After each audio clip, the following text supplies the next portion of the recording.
Before starting the video, don't forget to subscribe to the channel, share with your friends, and like the video. Thanks for your support. Now let's go to the video. The world got its first glimpse of the Kia EV5 electric SUV back in March in the form of a rendered design concept. It offered an insight to the next phase of Kia's assault on the EV market.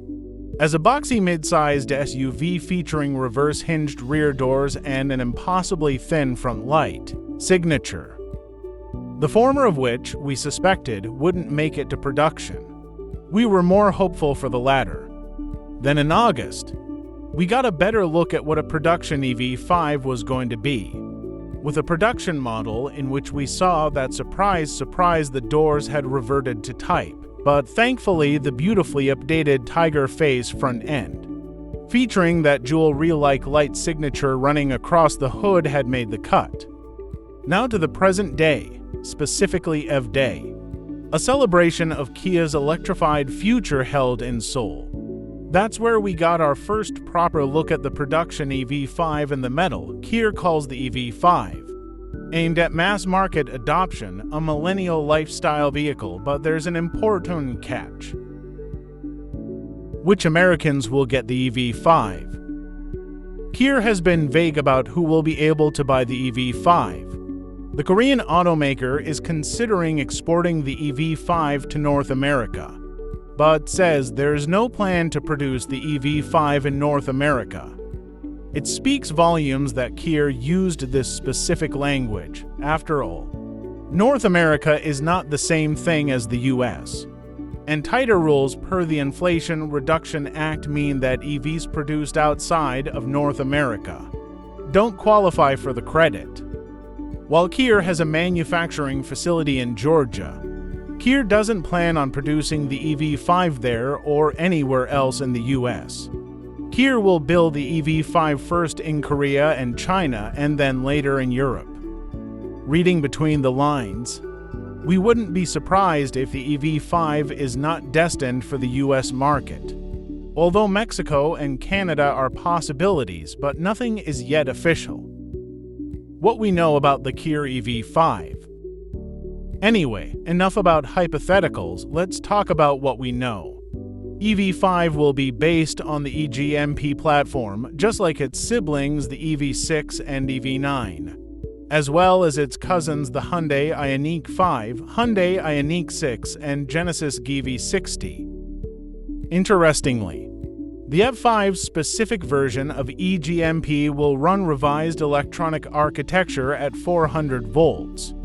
Half the capacity of the EV6 and EV9's ultra-fast charging-capable 800 volts, Kia is doing this, we presume, to keep costs down. There will be 3 different EV5s. The standard front-wheel drive model will be equipped with a 64 kWh battery powering a 214 HP motor. This configuration should have a 329-mile maximum range on the Chinese testing cycle. No EPA estimates were provided. A long-range model with front-wheel drive and an 88 kWh battery should provide for 147 miles on the same testing regimen. Finally, the long-range all-wheel drive model will feature the same front motor, plus an additional 70 kilowatts motor on the rear axle for 308 total system horsepower and a range of 404 miles. The AWD models will offer fast charging capability, albeit still slower than the 800 volts EGMP models, with the ability to charge from 30 to 80% in 27 minutes. That should be adequate, if not exceptional, for the majority of buyers.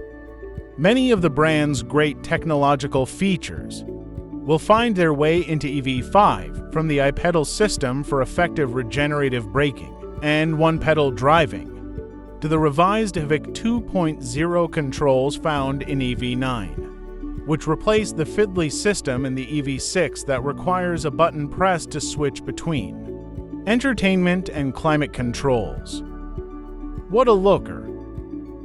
As we learned with EV9, when Kia releases a concept car, you should take note.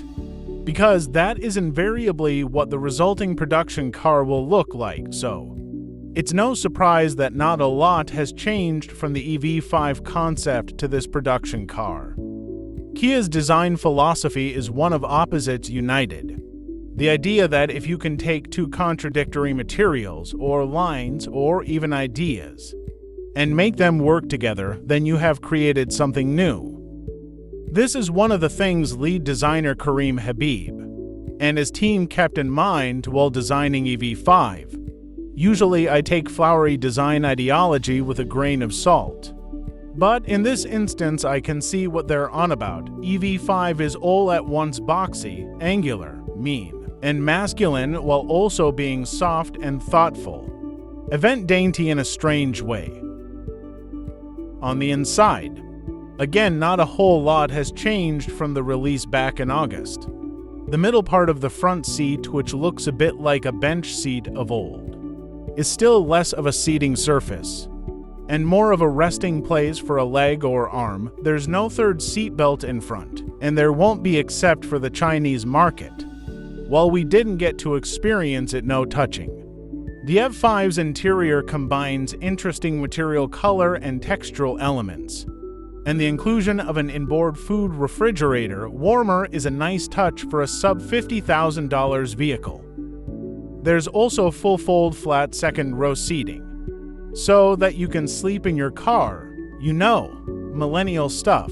All of a sudden, the EV5 feels less of a departure of design from the enticing EV6, and more of a statement of intent to do battle in the burgeoning EV sector, which Kia believes is about to reach a tipping point. As such, the EV5 slips effortlessly into the model lineup beneath its big three-row brother, inheriting its angular good looks while retaining its own stylistic flurries. Why the EV5 is the key to domination. The EV5 is intended to appeal to first-time EV buyers who want aspirational luxury and cutting-edge tech, but who might find the EV9 too big, or the EV6 too safe for their tastes. Hence, the EV5's marketing as a millennial lifestyle vehicle. The EV5's price reflects this strategy. Kia will place the EV5 between $35,000 and $50,000 price points. It'll price the eventual production versions of the EV3 and EV4 in that range, as well, which Kia thinks will put that at the ideal tipping point for EV sales. What we know about the Kia EV4 and EV3. The concept EV3 represents the brand's vision for an electric compact CUV, which Kia claims will fit the EV9's tech and design into a small package. Think slightly bigger than a Kona. The concept EV3 features a clever fold-up rear bench seat for additional storage and a charging place for an electric bicycle. There's also a folding table that takes the place of a front middle armrest and gives all the occupants a place to eat or work from. That table, we later found out, wasn't so much manufactured as grown. Kia's design team has been working to implement mycelium, that's fungus root to you, and eye into its designs as part of a drive for more sustainable materials.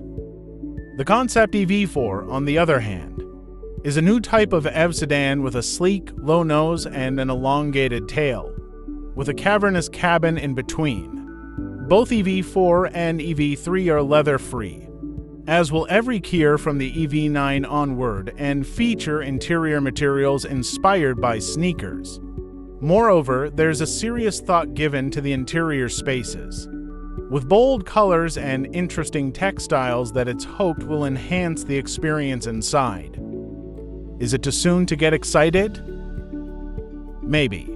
The good news is that all three of these will result in production vehicles. The EV3 and EV4 likely won't be revealed in production form until this time next year. And in the meantime, we are to expect at least one more Kia EV, in response to when the EV5 might be available in some form. In North America, we don't have anything more concrete than mid-2025. While I have no doubt that Kia is ready to begin manufacturing EV5, at a moment's notice, a lot, it seems, remains to be decided. Even so, Kia is showing a clear and dynamic path forward for its electric vehicles, and we're excited to see the production vehicles that result from this push, even if they won't be sold in the US. Thanks for watching this video. Don't forget to subscribe and like.